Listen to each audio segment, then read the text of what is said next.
شیطان کی دعوت 4 چیزوں سے چلتی ہے: حکومت سے، طاقت سے، پیسے سے، عورت سے۔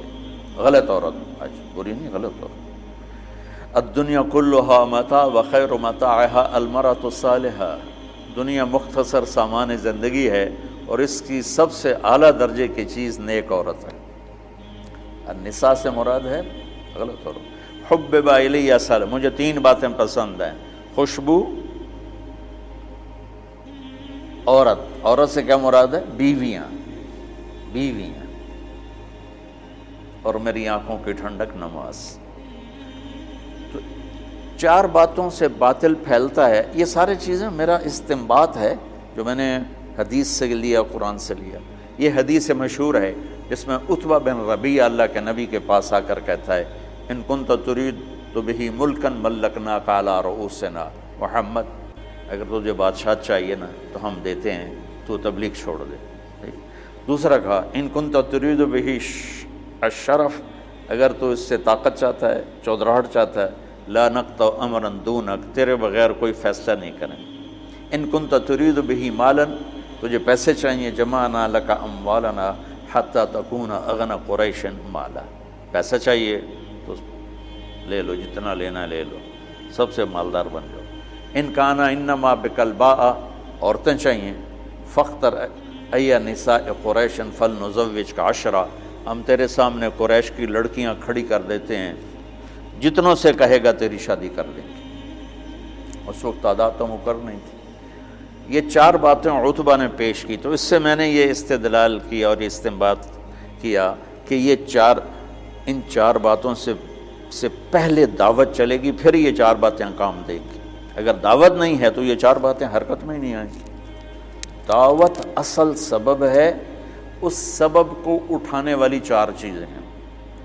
باطل کا سبب دعوت ہے، اس دعوت میں رنگ بھرنے والی حکومت، طاقت، پیسہ، عورت۔ اور ادھر جب آپ فارغ ہو گئے، جب وہ عتبہ اپنی بات سے فارغ ہو گئے تو آپ نے کہا: فرغ تھا ابو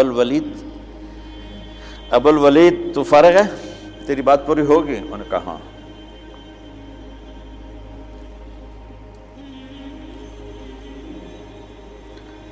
عتبہ ایسے بیٹھا ہوا تھا، ایسے یوں کر کے، دیکھ رہے ہو، اس طرح بیٹھا ہوا تھا۔ تو آپ نے کہا: فرغ تھا، تیری گل پوری ہوگی؟ کہ میں کہوں؟ میں کہوں؟ کہو۔ تو آپ نے کہا: بسم اللہ الرحمن الرحیم۔ اب جب میرے نبی یہاں پہنچے کہ اگر نہیں مانتے تو عاد و سمود کی بجلیوں کے لیے تیار ہو جاؤ، ٹھیک؟ تو عتبہ، میں نے اس لیے پہلے بتایا، عتبہ یوں بیٹھا تھا،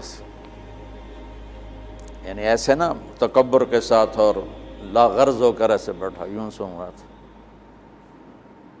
جب آپ نے کہا نا عاد و سمود کی بجلیوں کی کڑک کے لیے تیار ہو جاؤ، فَأَنذَرْتُكُمْ صَاعِقَةً مِثْلَ صَاعِقَةِ عَادٍ وَثَمُودَ،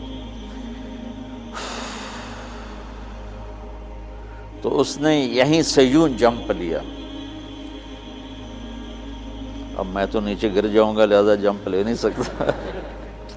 اس نے یہیں سے یوں جمپ لیا اور اللہ کے نبی کے منہ پہ دونوں ہاتھ رکھ دیے۔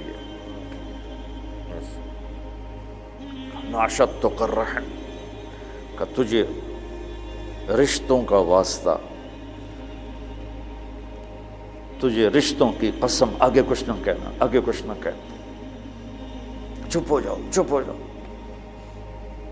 اور ایسے کانپتا ہوا واپس آیا۔ ابو جہل کہنے لگا: جیسے گیا تھا ویسے نہیں آ رہا۔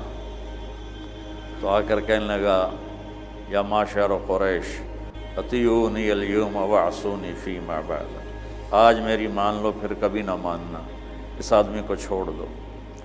اگر یہ کامیاب ہو گیا تو یہ قریش ہے، اس کی عزت تمہاری عزت ہے، اور اگر غیروں نے اس کو مٹا دیا تو غیروں کے ذمے تم بچ جاؤ، وہ تمہیں عاد و سمود کی بجلیوں کی کڑک سے ڈرا رہا ہے، اور تمہیں پتہ ہے جب محمد بولتا ہے تو سچ بولتا ہے۔